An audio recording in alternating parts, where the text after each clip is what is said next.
দেখছেন ATN news. সন্ধ্যা ৬টা news hour আপনাদের সাথে আছি আমি উজমা হাসান এবং আমার সাথে আছেন আমি মাশাইক শশী। আর প্রথমেই সংবাদ শিরোনাম দেখে নেব।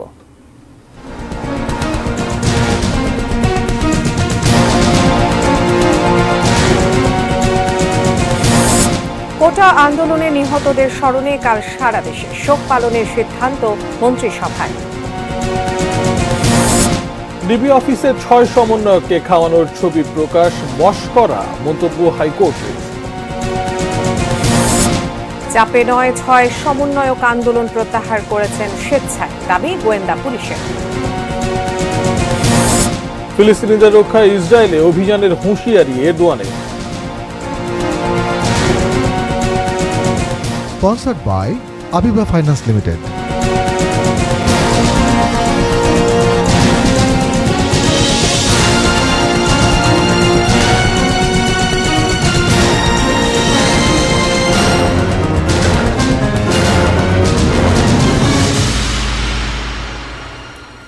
নিউজ আওয়ারের শিরোনামগুলো জানিয়ে দিচ্ছিলাম।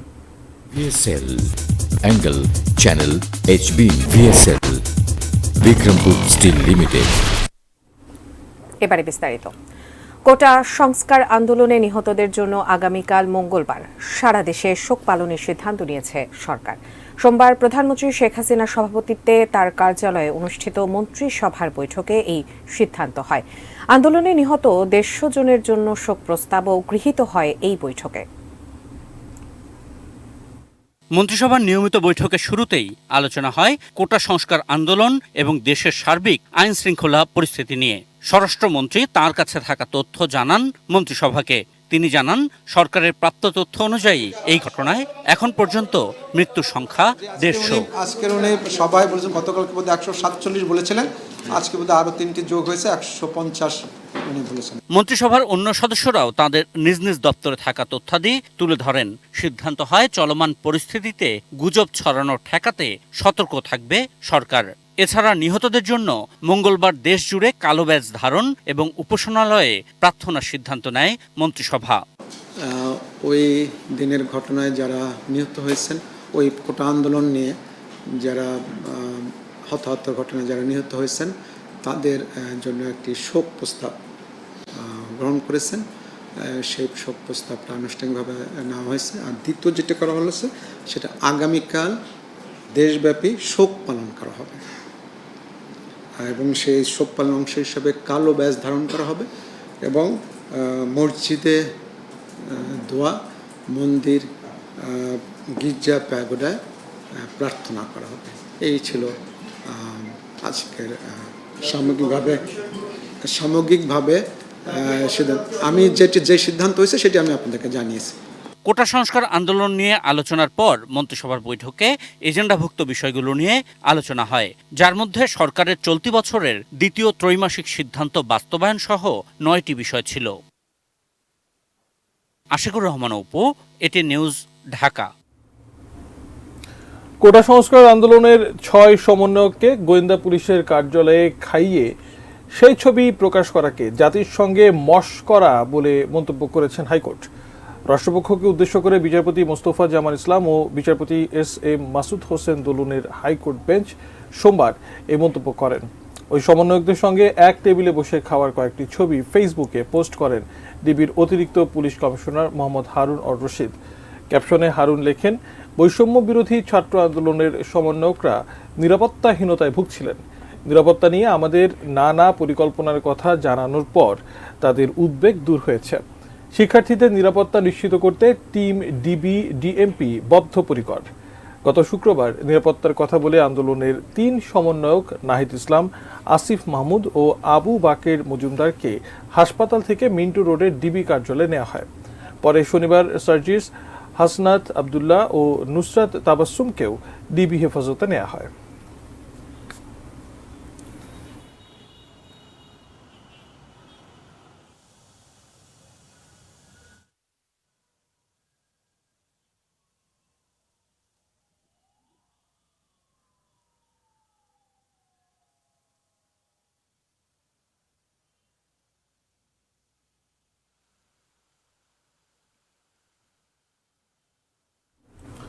কোনো ধরনের চাপের মুখে নয়, বৈষম্য বিরোধী ছাত্র আন্দোলনের নেতারা কর্মসূচি প্রত্যাহারের বিবৃতি স্বেচ্ছায় দিয়েছেন বলে জানিয়েছেন গোয়েন্দা পুলিশের অতিরিক্ত কমিশনার হারুন অর রশিদ।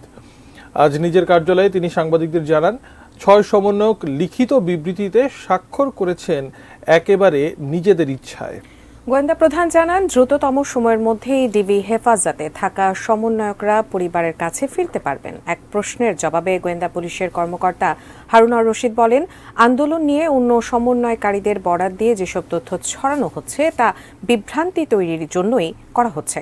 রোববার রাতে ডিবি পুলিশের হেফাজতে থেকে আন্দোলন কর্মসূচি প্রত্যাহারের ঘোষণা দেন বৈষম্য বিরোধী ছাত্র আন্দোলনের 6 সমন্বয়ক নাহিদ ইসলাম, সার্জিস আলম, হাসনাত আবদুল্লাহ, মোহাম্মদ আবু বাকের, আসিফ মাহমুদ ও নুসরাত তাবাসসুম।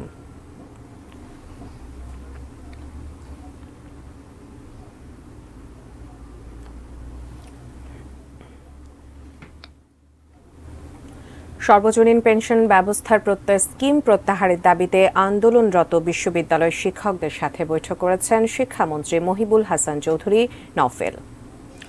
বিকেলে শিক্ষা মন্ত্রণালয়ের সম্মেলন কক্ষে অনুষ্ঠিত এই বৈঠকে পাবলিক বিশ্ববিদ্যালয়ের শিক্ষক প্রতিনিধিরা ছাড়াও সাবেক শিক্ষামন্ত্রী নুরুল ইসলাম নাহিদ উপস্থিত ছিলেন। বৈঠকের শুরুতে শিক্ষামন্ত্রী নওফেল বলেন, শিক্ষকদের বক্তব্য শোনার পর পেনশন কর্তৃপক্ষ সহ সংশ্লিষ্টদের সঙ্গেও আলোচনা করা হবে। সর্বজনীন পেনশন ব্যবস্থার প্রত্যয় স্কিম প্রত্যাহারের দাবিতে গত 1 জুলাই থেকে কর্মবিরতি পালন করছেন দেশের 39টি পাবলিক বিশ্ববিদ্যালয়ের শিক্ষকরা। এই ইস্যুতে সড়ক পরিবহন ও সেতু মন্ত্রী এবং আওয়ামী লীগের সাধারণ সম্পাদক ওবায়দুল কাদেরের সঙ্গে এর আগে শিক্ষকদের বৈঠকে সমাধান না আসায় আন্দোলন অব্যাহত রাখেন তারা।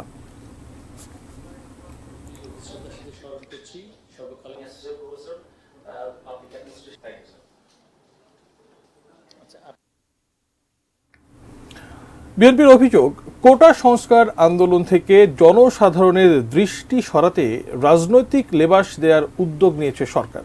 আর এ কারণেই গত কয়েকদিনে বিএনপির কয়েকশো নেতাকর্মীকে আটক করা হয়েছে বলে অভিযোগ দলটির।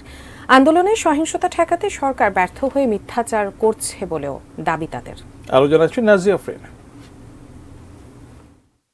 আমরা এই আন্দোলনের সঙ্গে কখনোই সরাসরি জড়িত নই। আমরা তাদেরকে নৈতিক সমর্থন দিয়েছি। কোটা সংস্কার আন্দোলনে সমর্থন জানিয়ে এখন বিপাকে বিএনপি। আন্দোলনকে কেন্দ্র করে দেশজুড়ে সহিংসতা ছড়িয়ে পড়লে নাশকতায় সম্পৃক্ততার অভিযোগে বিএনপির স্থায়ী কমিটির 2 জন সদস্য সহ সিনিয়র অনেক নেতাকর্মী আটক হন। সারা দেশেই বিএনপি নেতাকর্মীদের বাড়িতে অভিযান চলছে। কোটা আন্দোলনকে কেন্দ্র করে গত কয়েকদিনে সারা দেশে একের পর এক মামলা হতে থাকে। এসব মামলায় বিএনপি ও জামায়াতের নেতাদের আটক করা হচ্ছে। সারা দেশে এখন পর্যন্ত কয়েকশো নেতাকর্মী আটকের খবর দিয়েছে বিএনপির দফতর সেল। আইন শৃঙ্খলা রক্ষাকারী বাহিনীও বলছে, নাশকতায় বিএনপি নেতাকর্মীদের জড়িত থাকার প্রমাণ মিলেছে। তারা সরাসরি এই আন্দোলনের উস্কানি দিচ্ছে, লন্ডন থেকে নির্দেশনা দিচ্ছে, অর্থ ছড়াচ্ছে। তাদের সন্ত্রাসী বাহিনী আজকে আগুন সন্ত্রাস নিয়ে মাঠে নেমেছে। যদিও বিএনপির দাবি, বিএনপি নেতাকর্মীদের সম্পৃক্ততার কোনো প্রমাণ না মিললেও তাদের বিরুদ্ধে রাজনৈতিক মামলা দিয়ে সরকার নিজেদের ব্যর্থতা ঢাকার চেষ্টা করছে। দেশে যারা রাজনীতি করবে, বিরোধী দল রাজনীতি করবে, তাদের মিথ্যা হামলায় গ্রেপ্তার করবে, তাদেরকে ধরেন অত্যাচার করবে, রিমান্ডে নিবে, টর্চার করবে। এটা হরামের হয়ে গেছে। সরকারের গোয়েন্দা সংস্থা কি করছে? এইসব ঘটনা ঘটবে, তারা আগে থেকে প্রিকশন নেয় না কেন? তারা আগে থেকে এইসব জায়গার মধ্যে তারা করে না কেন? আপনার পাড়া বসা নেই কেন? নিরাপত্তা নেই কেন তারা? হ্যাঁ, সরকার আসলে সরকার পরিচালনায় যোগ্যতার প্রশ্ন আজকে চলে আসছে। সরকার পরিচালনায় বর্তমান সরকারকে দেশ পরিচালনায় দরকার, সরকারের যোগ্য কি যোগ্য না।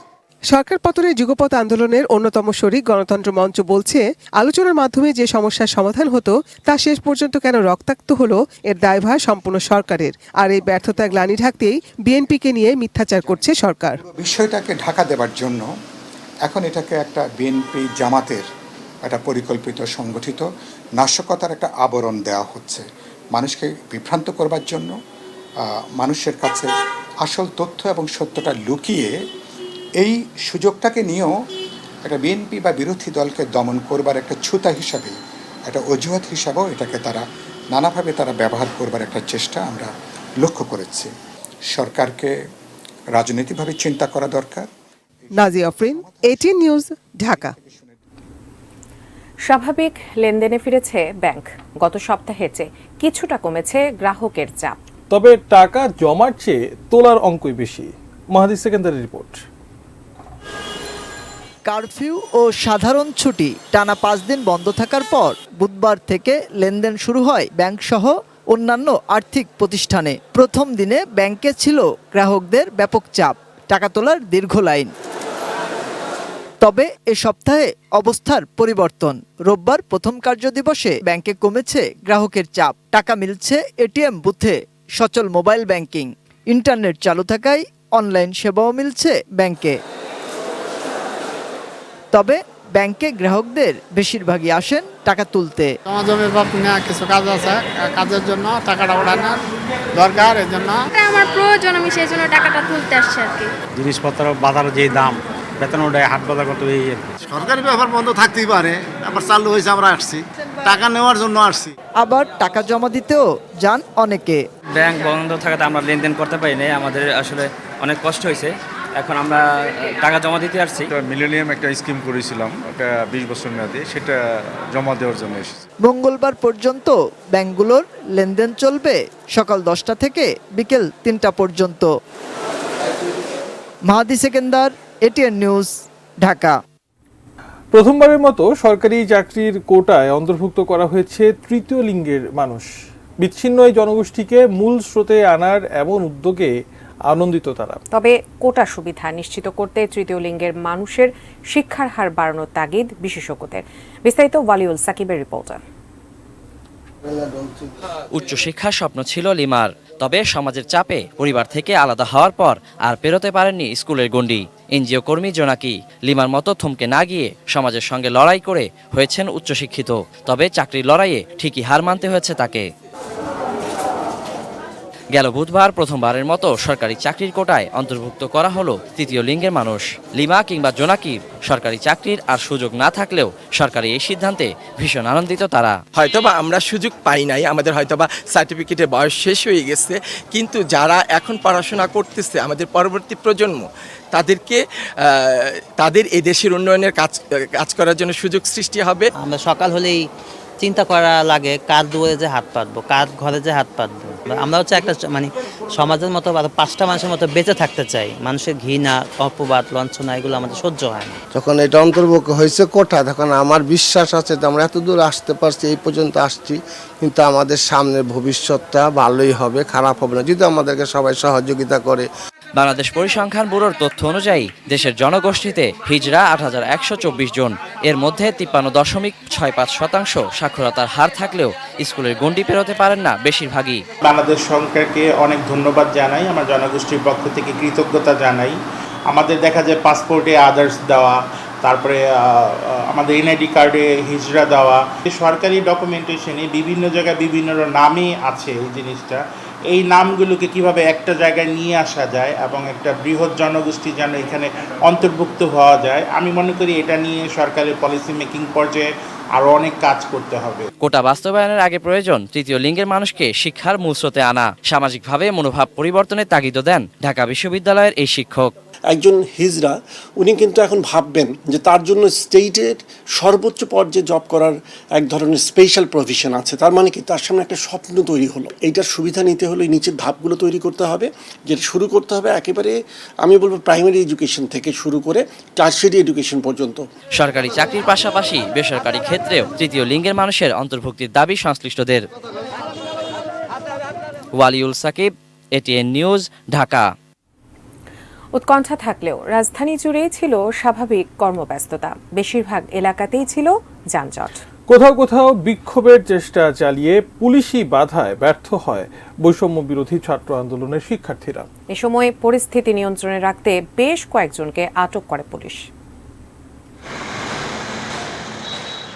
সোমবার সকাল থেকে রাজধানী জুড়ে স্বাভাবিক পরিস্থিতিতেই চলাচল করেছে গাড়ি। ব্যক্তিগত গাড়ি ও গণপরিবহন ছিল পর্যাপ্ত সংখ্যায়। অফিস কিংবা কর্মস্থলে যেতে দীর্ঘ সময়ের জ্যামেও পড়তে হয়েছে অনেককে। কারফিউ শিথিল থাকলেও কোনো কোনো এলাকায় গাড়ি চলেছে তুলনামূলক কম, তবে বেশিরভাগ এলাকাতেই ছিল যানজট। মেট্রো রেল বন্ধ থাকার প্রভাব ছিল বেশিরভাগ সড়কেই। তবে বেলা 11টার পর থেকে বিভিন্ন এলাকায় রাস্তায় নেমে বিক্ষোভের চেষ্টা করে বৈষম্য বিরোধী ছাত্র আন্দোলনের শিক্ষার্থীরা। বিক্ষোভ চেষ্টাকালে পল্টন সায়েন্স ল্যাব ও ইসিবি চত্বর থেকে বেশ কয়েকজনকে আটকও করা হয়। শিক্ষার্থীদের ঠেকাতে বাড্ডা ও রামপুরায় আইনশৃঙ্খলা বাহিনীর সদস্যরা ছিল কড়া সতর্কতায়।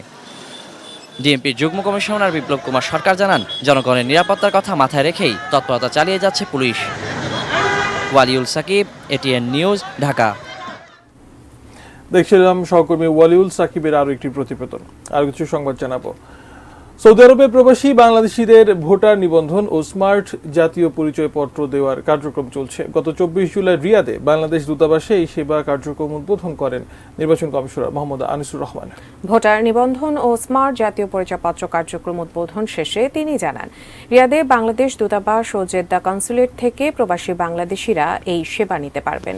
সৌদি আরবে 30 লাখের বেশি প্রবাসী বাংলাদেশি রয়েছেন। দেশে এনআইডি কার্ড ভুল সংশোধন সহ নানা সেবা পেতে ভোগান্তি পোহাতে হয় প্রবাসীদের।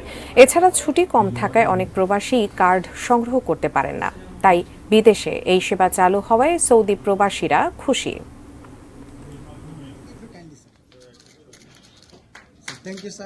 এবারে দেখবেন business news presented by Pubali bank PLC.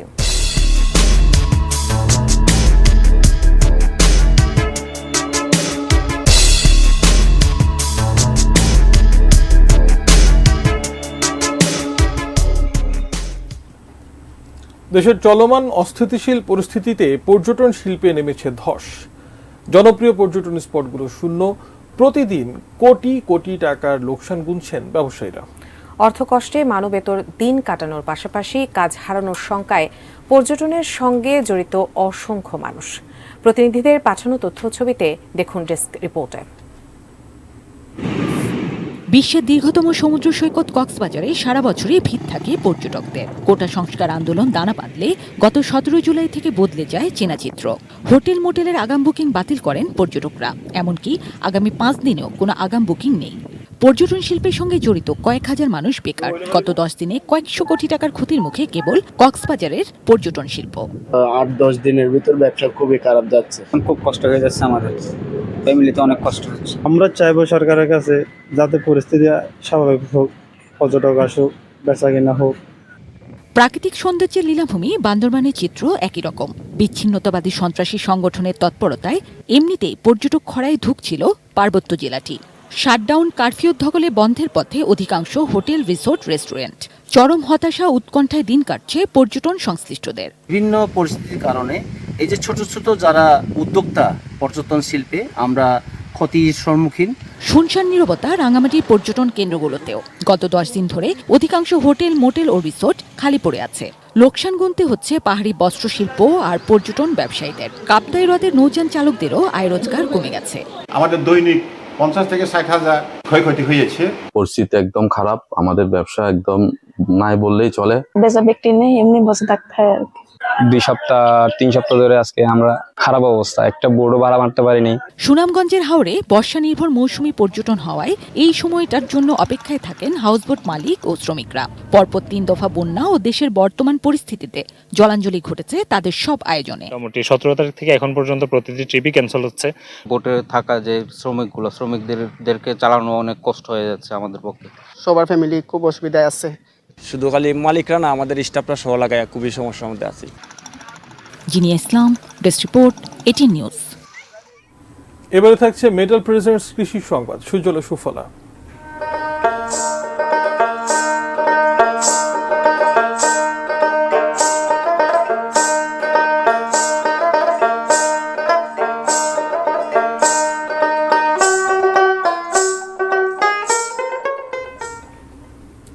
পাহাড়ের লটকন চাষ এখন লাখ টাকার স্বপ্ন দেখাচ্ছে কৃষকদের।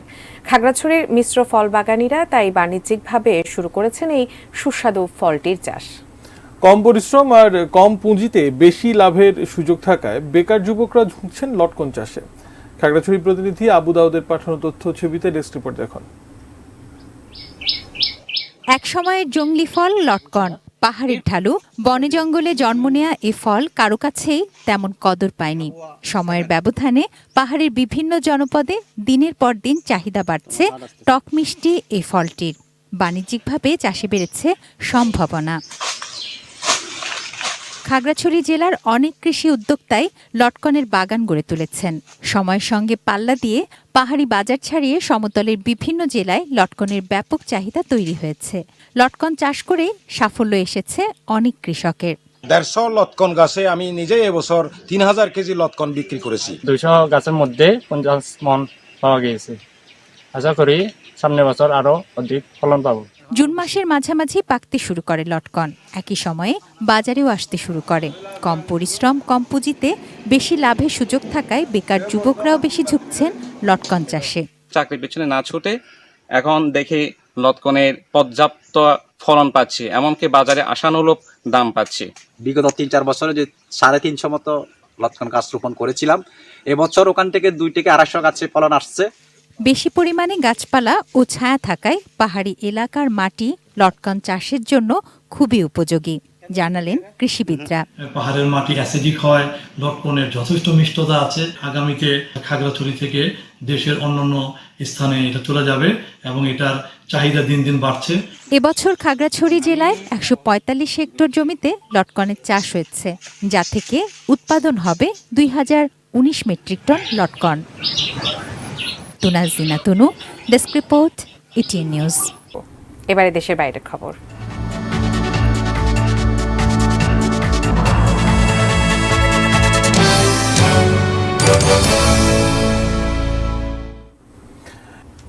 গাজা ভূখণ্ডে অবিরাম ইসরায়েলি হামলার পরিপ্রেক্ষিতে ফিলিস্তিনিদের পাশে দাঁড়াতে ইসরায়েলে প্রবেশ করতে পারে তুরস্ক, এমন হুঁশিয়ারি উচ্চারণ করেছেন দেশটির প্রেসিডেন্ট রজব তাইয়েব এরদোয়ান। অন্যদিকে গোলান মালভূমিকে কেন্দ্র করে ইসরায়েল ও লেবাননে ক্রমবর্ধমান সংকটের প্রেক্ষিতে ইসরায়েলকে নতুন করে সতর্ক করেছে ইরান, জানাচ্ছেন রাইহান মুন্সি। অতীতে তুরস্ক আজারবাইজানের নাগোর্নো কারাবাখ এবং লিবিয়াতে যেভাবে প্রবেশ করেছিল, এবার ইসরায়েলেও সেভাবে ঢুকতে পারে বলে সতর্ক করেছেন দেশটির প্রেসিডেন্ট রজব তাইয়েব এরদোয়ান। সোমবার এক প্রতিবেদনে এই তথ্য জানিয়েছে বার্তা সংস্থা রয়টার্স। যদিও কী ধরনের হস্তক্ষেপের ইঙ্গিত দেয়া হচ্ছে তা উল্লেখ করেননি তুর্কি প্রেসিডেন্ট। রয়টার্স বলছে, গাজায় ইসরায়েলের চলমান আগ্রাসনের শুরু থেকেই তীব্র সমালোচনা করে চলেছেন প্রেসিডেন্ট এরদোয়ান। রোববার তার দেশের প্রতিরক্ষা শিল্পের প্রশংসা করে দেওয়া বক্তব্যে এই যুদ্ধ নিয়ে আলোচনা শুরু করেন তিনি। গোলান মালভূমিতে রকেট হামলার দায়ে লেবাননের হিজবুল্লাহকে চরম মূল্য দিতে হবে বলে কড়া হুঁশিয়ারি দিয়েছেন ইসরায়েলি প্রতিরক্ষা মন্ত্রী ইয়োভ গ্যালন্ট। এই অঞ্চলে তারা ইরানের প্রতিনিধি হয়ে কাজ করছে বলে মন্তব্য করেছেন তিনি। তবে শুরু থেকেই ইসরায়েলে হামলায় জড়িত থাকার কথা দৃঢ়ভাবে অস্বীকার করে আসছে হিজবুল্লাহ। এদিকে ইসরায়েলকে সতর্কতা দিয়েছে মধ্যপ্রাচ্যের আরেক দেশ ইরান। দেশটির পররাষ্ট্র মন্ত্রণালয়ের মুখপাত্র নাসের কানানি এক বিবৃতিতে বলেন, ইহুদিবাদী ইসরায়েলের কাণ্ডজ্ঞানহীন তৎপরতা এ অঞ্চলে অস্থিতিশীলতা, নিরাপত্তাহীনতা এবং যুদ্ধের আশঙ্কা বাড়িয়ে তুলছে। লেবাননে ইসরায়েলের মূর্খতার কারণে নতুন কোনো অভিযান মধ্যপ্রাচ্যে অভাবনীয় পরিণতি ডেকে আনতে পারে। এর দায়ভার ইসরায়েলকে নিতে হবে বলে হুঁশিয়ারি ইরানের। গত 7 অক্টোবর গাজায় যুদ্ধ শুরু হওয়ার পর থেকে নিয়মিতভাবেই ইসরায়েল ও লেবাননের হিজবুল্লাহর মধ্যে সীমান্তে গোলাগুলি সহ হামলা পাল্টা হামলার ঘটনা ঘটছে। সংঘাতে জড়িয়ে পড়ছে ইয়েমেনের সশস্ত্র গোষ্ঠী হুতি বিদ্রোহীরাও। এমন প্রেক্ষাপটে আঞ্চলিক অস্থিরতা কমাতে উভয় পক্ষকে সর্বোচ্চ সংযম দেখানোর আহ্বান জানিয়েছে জাতিসংঘ। Raihan Munshi, desk report, ATN news. দেখছেন নিউজ আওয়ার। এ পর্যায়ে ইস্পাহানি স্পোর্টস নিউজ।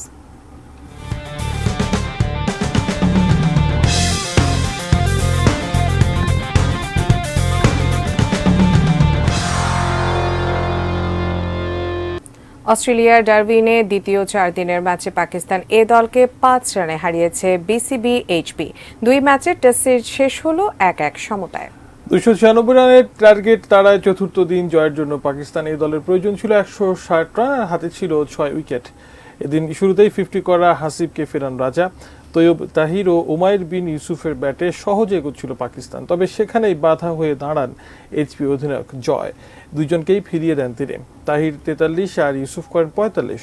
এরপর মোহাম্মদ আলী ও খুররম শেহজাদের প্রতিরোধেও পানি ঢেলে জয় তুলে নেন ইনিংসে 5 উইকেট। শেষে হাসান মুরাদ ফয়সাল আকরামকে ফিরিয়ে দিলে 290 রানে গুটিয়ে যায় পাকিস্তান। এর আগে প্রথম ইনিংসে 258 ও দ্বিতীয় ইনিংসে 216 করে বিসিবি এইচপি। পাকিস্তান এ দল প্রথম ইনিংসে করেছিল 179 রান।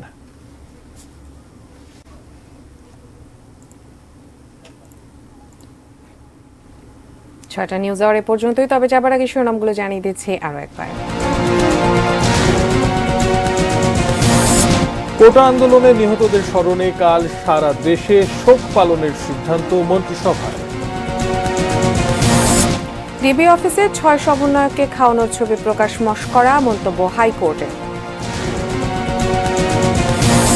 চাপে নয়, 6 সমন্বয়ক আন্দোলন প্রত্যাহার করেছেন স্বেচ্ছায়, দাবি গোয়েন্দা পুলিশের। ফিলিস্তিনিদের রক্ষায় ইসরায়েলে অভিযানের হুঁশিয়ারি এরদোয়ানের। সৌদিতে প্রবাসীদের ভোটার নিবন্ধন ও স্মার্ট এনআইডি দেওয়া চলছে। অস্থির পরিস্থিতির প্রভাব পর্যটন শিল্পে, লোকসানে ব্যবসায়ীরা, বেকারত্বের শঙ্কায় কর্মীরা। আবিবা ফাইন্যান্স লিমিটেড। এই ছিল নিউজ আওয়ার। এটিএন নিউজের সব খবর দেখতে ভিজিট করুন www.atntv.com। এছাড়া চোখ রাখুন এটিএন নিউজের ইউটিউব ও ফেসবুক পেজের সঙ্গে থাকুন, দেখতে থাকুন এটিএন নিউজ। ধন্যবাদ।